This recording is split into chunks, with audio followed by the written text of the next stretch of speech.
We've seen that complete occlusion of a coronary arterial vessel renders the entire thickness of the myocardial wall it supplies at risk of infarction and manifests as ST elevation on the ECG.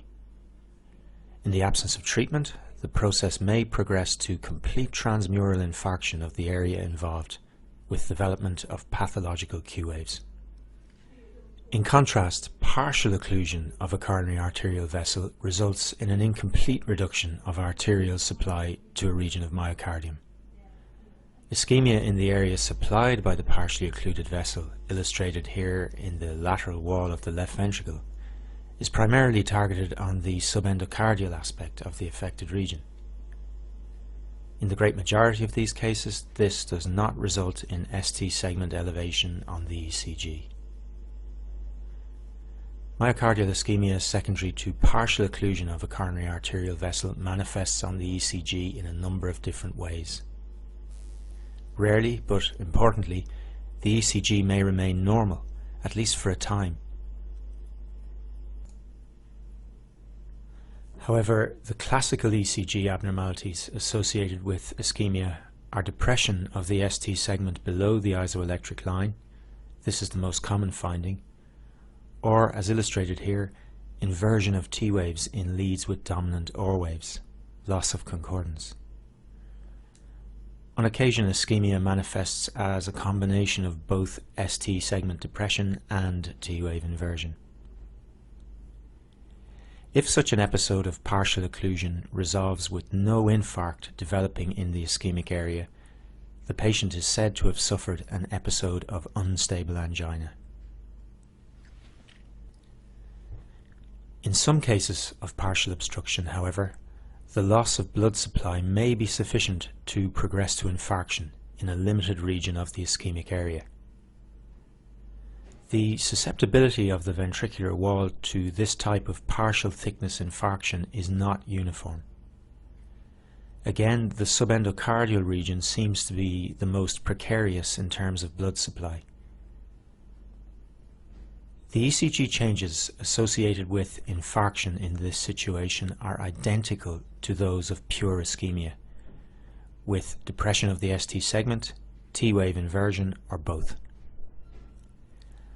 Unlike infarction secondary to complete vessel occlusion, ST elevation is not observed on the ECG. Also, as much of the myocardial wall under the lead remains viable and actively depolarizing, no window is created into the left ventricular cavity, so pathological Q waves do not develop. This is a non-ST elevation MI. As the ECG changes of unstable angina and non-ST elevation MI are identical, the two entities cannot be distinguished based purely on the analysis of the ECG. You need a second test to separate the two. As myocardial muscle dies, it releases cardiac markers such as cardiac troponin into the bloodstream. Therefore, if the patient develops elevated levels of cardiac markers in the blood, in association with the ECG changes we've described, they are said to have had a non-ST elevation MI. If the blood levels remain normal, they have pure ischemia, unstable angina. Unstable angina and non-ST elevation MI are grouped together under the general term non-ST elevation acute coronary syndromes.